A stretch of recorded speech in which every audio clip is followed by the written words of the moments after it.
kepada saudara ahli, pertanyaan yang kami ajukan berkaitan dengan syarat sebagai calon presiden atau wakil presiden. Yang pertama, apa dokumen yang harus disampaikan untuk membuktikan bahwa calon itu atau bakal calon itu berusia 40 tahun pada saat didaftarkan. Yang kedua, apabila calon itu sedang menduduki jabatan sebagai kepala daerah, apa dokumen persyaratan yang diajukan oleh yang bersangkutan atau partai politik yang mengusulkan yang bersangkutan? Sudah 2 pertanyaan, Pak. Cukup. Dari pihak terkait, silakan.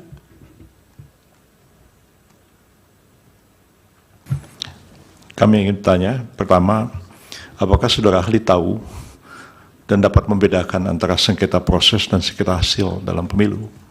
Apakah proses pencalonan itu termasuk sengketa hasil ataukah sengketa proses? Kedua, jika penyelenggara negara itu tahu bahwa ada norma hukum yang lebih tinggi yang mengatur sesuatu, tapi ada juga norma hukum yang lebih rendah, dan peraturan lebih rendah itu bertentangan dengan yang lebih tinggi. Yang lebih rendah itu secara formal masih berlaku. Apa yang dia harus lakukan jika dia berhadapan dengan situasi seperti itu? Cukup 2 pertanyaan, Prof. Dari Bawaslu ada 1 pertanyaan, cukup ya. Silakan Pak Bambang dipersingkat untuk dari para pihak tadi sekaligus.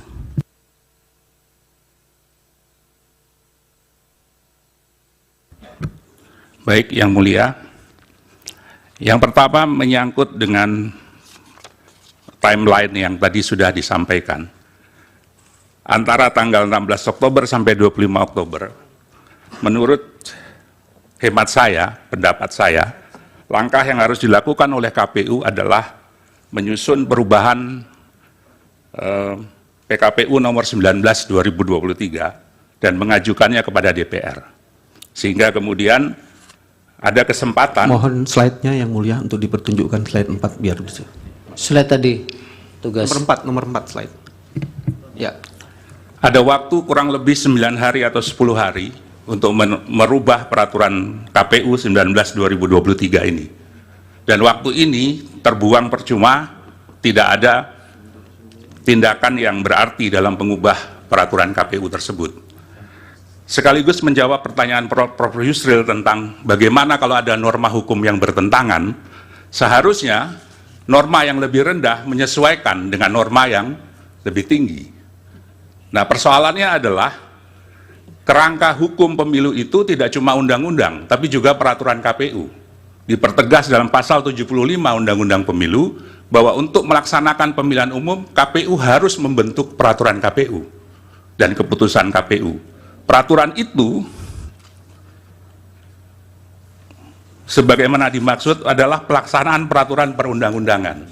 Dalam catatan ini, maka seharusnya KPU segera mengubah PKPU 19 2023 dan kemudian segera meminta kepada DPR dan pemerintah untuk mengadakan rapat dengar pendapat umum. Karena rapat dengar pendapat umum itu adalah diamanatkan oleh Undang-Undang 7 2017 pasal 75 ayat 4. Jadi ada proses yang harus dilewati melalui hal tersebut. Pertanyaan yang kedua, saya lupa.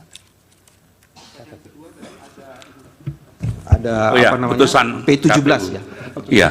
Keputusan Komisi Pemilihan Umum nomor Putusan KPU menurut saya jadi cacat secara hukum karena tidak mengacu kepada putusan Mahkamah Konstitusi nomor 90. Walaupun dia mengubah,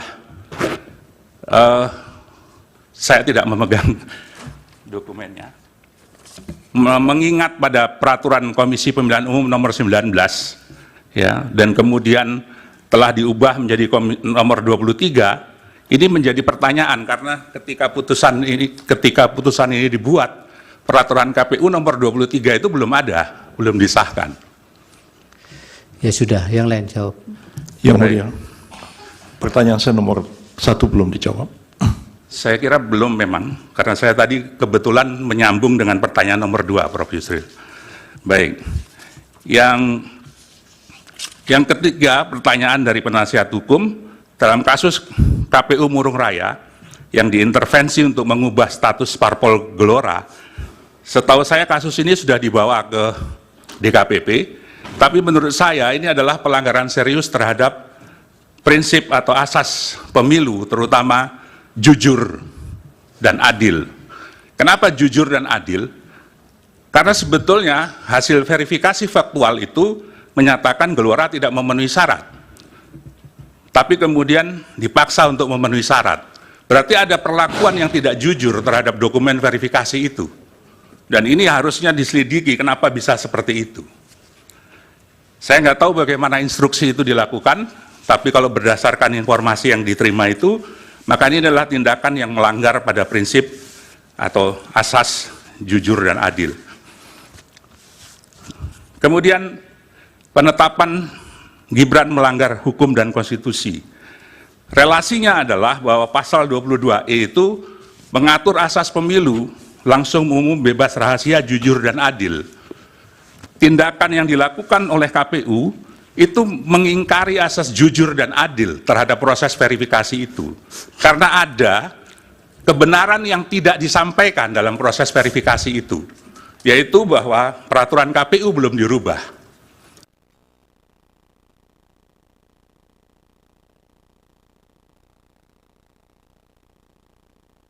Sehingga ketika itu dijadikan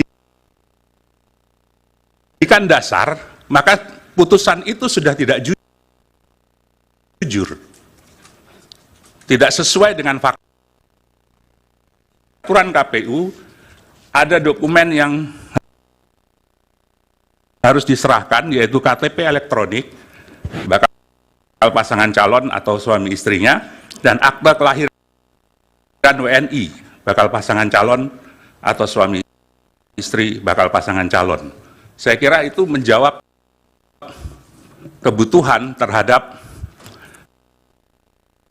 verifikasi dokumen yang diajukan. Kemudian berkaitan dengan sengketa proses dan sengketa hasil.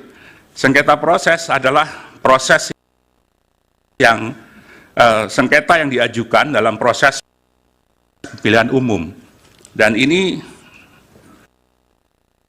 kewenangan dari Badan Pengawas Pemilu. Dan sengketa hasil adalah sengketa terhadap hasil pemilihan umum yang menjadi kewenangan dari Mahkamah Konstitusi. Baik, sudah cukup. Ya, pelanggaran yang tidak dilaporkan tadi belum dijawab. Oh, mohon maaf, kelewatan. Ya. Berkaitan dengan pelanggaran yang tidak dilaporkan, saya kira mandat dari Undang-Undang Pemilu memberikan tugas kepada Badan Pengawas Pemilihan Umum untuk melakukan pengawasan secara aktif, bahkan kalau perlu Ya, itu kan normatifnya, Pak. Yang ini kan yang lolos dari itu. Justru itu saya harus bertanya, Yang Mulia. Seharusnya Bawaslu tahu bahwa ada persoalan ini dalam proses penetapan pasangan calon, karena dia melakukan pengawasan aktif. Pertanyaannya, apakah Bawaslu mengambil tindakan terhadap pelanggaran ini?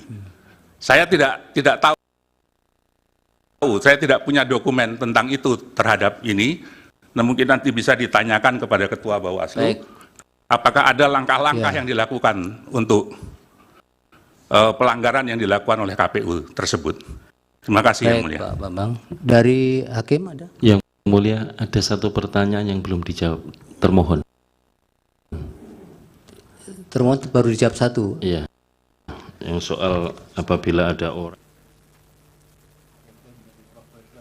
Prof. Ridwan.